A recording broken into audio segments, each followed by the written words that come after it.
السلام علیکم دوستو، آج کی اس ویڈیو میں ہم حضرت عمر رضی اللہ تعالی عنہ کی وفات کے بارے میں بیان کریں گے کہ کس طرح سے ان کو شہید کیا گیا۔ حضرت عمر بن خطاب رضی اللہ عنہ کی شہادت اسلامی تاریخ کا ایک اہم نہایت اور دل گداز واقعہ ہے۔ پہلی محرم آتے ہی حضرت عمر رضی اللہ تعالی عنہ کی شہادت کا واقعہ تازہ ہو جاتا ہے۔ حضرت عمر بن خطاب رضی اللہ تعالی عنہ دوسرے خلیفہ راشد تھے۔ آپ کی خلافت کا دور 10 سال سے کچھ زیادہ پر مشتمل تھا، 13 ہجری سے 23 ہجری تک۔ آپ کی خلافت میں اسلام کو عظیم فتوحات، بہترین نظام حکومت، عدل و انصاف اور فلاحی ریاست کا قیام نصیب ہوا۔ آپ کی شہادت کے واقعے کا پس منظر یہ ہے کہ حضرت عمر کے دور میں مسلمانی سلطنت میں وسعت آ چکی تھی اور مختلف علاقوں سے غلام بھی مدینہ آتے تھے۔ ان میں ایک مجوسی آتش پرست غلام ابو لولو فیروز بھی شامل تھا، جو مغیرہ بن شعبہ کا غلام تھا۔ وہ ماہر کاریگر اور لوہار تھا۔ ابو لولو نے حضرت عمر رضی اللہ تعالی عنہ کے پاس آ کر اپنے آقا مغیرہ بن شعبہ کی شکایت کی کہ وہ اس سے زیادہ کام لیتے ہیں۔ حضرت عمر نے اس کی شکایت کو سنجیدگی سے سنا اور فرمایا کہ تمہارا مالک تم سے جو کام لیتا ہے وہ مناسب ہے اور اسے کچھ کہنے کی ضرورت نہیں۔ ابو لولو کو یہ بات ناپسند آئی اور اس کے دل میں بغض پیدا ہو گیا۔ بعض روایات کے اندر یہ بات بیان کی جاتی ہے کہ مغیرہ بن شعبہ کے ایک پارسی غلام فیروز نامی نے، جس کی کنیت ابو لولو تھی، عمر بن خطاب رضی اللہ تعالیٰ عنہ سے اپنے آقا کے بھاری محصول مقرر کرنے کی شکایت کی۔ شکایت بیجا تھی، اس لیے عمر بن خطاب رضی اللہ تعالیٰ عنہ نے توجہ نہ کی۔ اس پر وہ اتنا ناراض ہوا کہ صبح کی نماز میں خنجر لے کر اچانک آپ پر حملہ کر دیا اور لگاتار 6 وار کیے۔ پہلی محرم 23 ہجری کو فجر کی نماز کے وقت حضرت عمر امامت کے لیے مسجد نبوی میں تشریف لائے۔ نماز شروع ہوئی۔ جیسے ہی حضرت عمر نے اللہ اکبر کہہ کر نماز شروع کی، ابو لولو چھپ کر صفوں کے پیچھے سے نکلا اور حضرت عمر پر اچانک حملہ کر دیا۔ اس نے 2 دھاری خنجر جو زہر آلود بھی تھا، اس سے حضرت عمر پر 6 وار کیے۔ ایک وار ناف کے نیچے لگا جو جان لیوا ثابت ہوا۔ حضرت عمر رضی اللہ تعالیٰ عنہ صدمے سے گر پڑے اور صف کے قریب حضرت عبد الرحمن بن عوف رضی اللہ تعالیٰ عنہ نے نماز مکمل کروائی۔ ابو لولو نے حملے کے بعد وہاں موجود دیگر مسلمانوں کو بھی زخمی کیا اور آخر میں پکڑے جانے کے خوف سے خودکشی کر لی۔ یہ ایسا زخم تھا کہ اس سے آپ ٹھیک نہ ہو سکے۔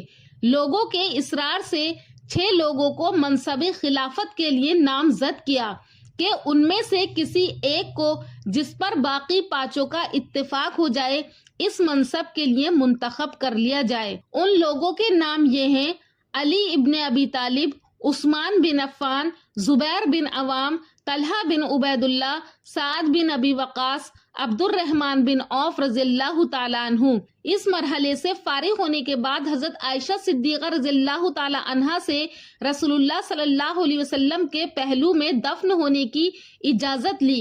اس کے بعد مہاجرین، انصار، اعراب اور اہل ذمے کے حقوق کی طرف توجہ دلائی اور اپنے بیٹے عبداللہ بن عمر رضی اللہ عنہ کو وصیت کی کہ مجھ پر جس قدر قرض ہو، اگر وہ میرے متروکہ مال سے ادا ہو سکے تو بہتر ہے، ورنہ خاندان عدی سے درخواست کرنا، اور اگر ان سے نہ ہو سکے تو کل قریش سے، لیکن قریش کے سوا کسی اور کو تکلیف نہ دینا۔ ان باتوں سے فارغ ہونے کے بعد حضرت عمر نے زخمی حالت میں حضرت عبداللہ بن عباس کو بھیجا کہ ام المومنین حضرت عائشہ سے اجازت لیں کہ انہیں نبی کریم صلی اللہ علیہ وسلم اور حضرت ابو بکر صدیق کے پہلو میں دفن کیا جائے۔ حضرت عائشہ نے فرمایا کہ میں نے یہ جگہ اپنے لیے رکھی تھی، مگر حضرت عمر کو اپنے اوپر ترجیح دیتی ہوں۔ چنانچہ حضرت عمر کی تدفین روضہ رسول صلی اللہ علیہ وسلم میں نبی کریم صلی اللہ علیہ وسلم اور حضرت ابو بکر صدیق کے پہلو میں کی گئی۔ آپ کی شہادت کی تاریخ میں اختلاف ہے۔ زخمی ہونے کی تاریخ 1 محرم الحرام 23 ہجری، وفات کا دن 3 محرم الحرام 23 ہجری ہے۔ بعض روایت کے مطابق حضرت عمر رضی اللہ تعالیٰ عنہ 3 دن زخمی رہنے کے بعد شہید ہوئے۔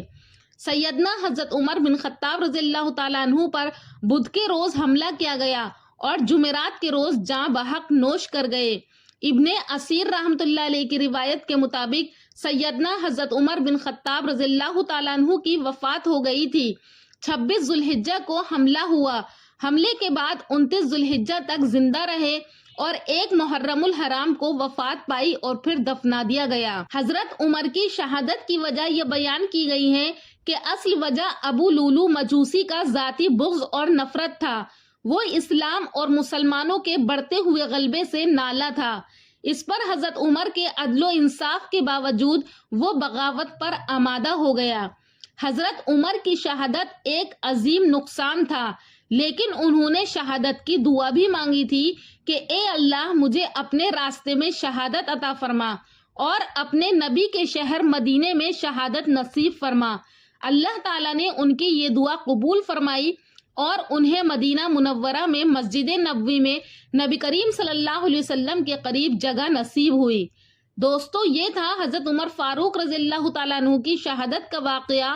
اللہ پاک سے دعا ہے کہ اللہ پاک حضرت عمر فاروق رضی اللہ تعالیٰ عنہ کے درجات کو بلند فرمائے۔